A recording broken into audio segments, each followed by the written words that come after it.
Every time you pick up a food label, you're looking at a number that was never meant for you. A number that millions of people follow perfectly and then blame themselves when it doesn't work. If you've ever eaten the right amount, tracked everything, stayed disciplined, and still gained weight or felt miserable, this video is about why that happened. This number is on cereal boxes, energy drinks, nutrition apps, fitness trackers, everywhere. And the way this number was created is so ridiculous, it'll completely change how you think about dieting forever. By the end of this video, you'll know where this number actually came from and why following it can make fat loss harder, not easier.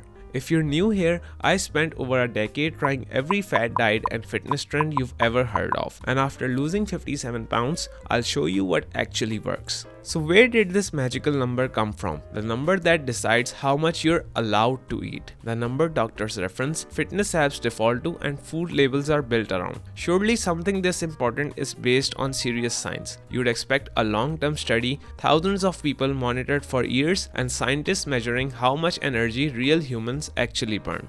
Yeah, none of that happened.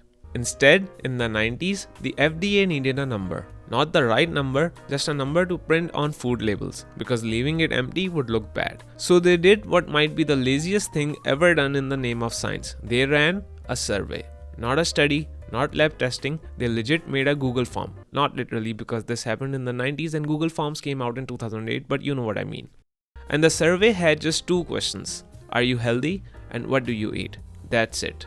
They averaged the food intake of everyone who claimed they were healthy and decided the result as the official calorie target for an entire population. That number was 2000 calories. This would be like asking people, is your t-shirt too tight and what size do you wear? And then recommending a medium-sized t-shirt to everyone. And somehow, this number did not stop there. Now here's where things stop being funny and start being a bit scary. Because that random survey number, it didn't just stay inside the FDA. Every nutrition label you've ever seen uses 2000 calories as a baseline. That % daily value at the bottom of the label built on it.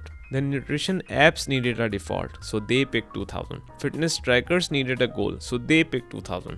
Meal plans, diet programs, clean eating guides, same number over and over. And eventually, doctors started using it. Nutritionists built plans around it. Trainers repeated it, influencers preached it, a number created for label printing convenience became the foundation of modern nutrition advice. At no point did anyone stop and say, hey, should this apply to everyone? A 19-year-old athlete, a 40-year-old office worker, a 60-year-old woman? And once a number becomes official, questioning it feels illegal. But the real damage didn't come from the number itself, it came from what happened when people tried it and it didn't work. Millions of people did exactly what they were told. They ate responsibly, they tracked their calories, they stayed under 2000, and somehow they still gained weight. People ate 2000 calories and felt like they were starving. Some people needed way more just to maintain their weight.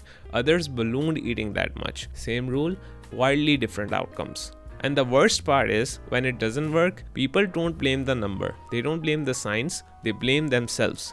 They think that they lack discipline and that they just need more willpower. But you weren't failing. You were just following advice that was never meant to work for you in the first place. So now you're thinking, okay, 2000 calories is nonsense, but surely my personal number exists, right? And yeah, there are formulas. Harris Benedict, Mifflin St. You know what? I can pronounce all these names, so just read what's on the screen. They promise to calculate your exact needs, down to the decimal point. But here's the problem.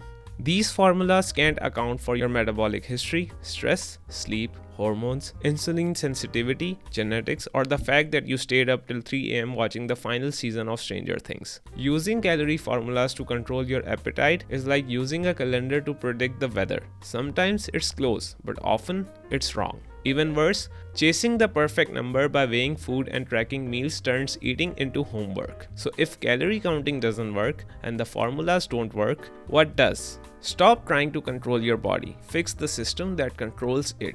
When your metabolism works properly, you don't need math. You get hungry when you need energy. You feel full when you've had enough. No obsession with food, no constant hunger, and no need for a calculator.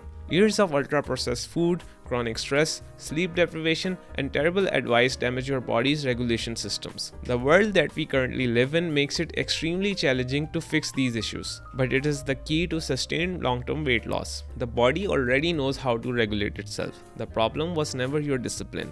At this point, most people go to ChatGPT and ask AI to guide them in their weight loss journey. But since AI itself is trained on questionable advice, it gets a lot of things wrong. I talk more about it in this video. Watch it next.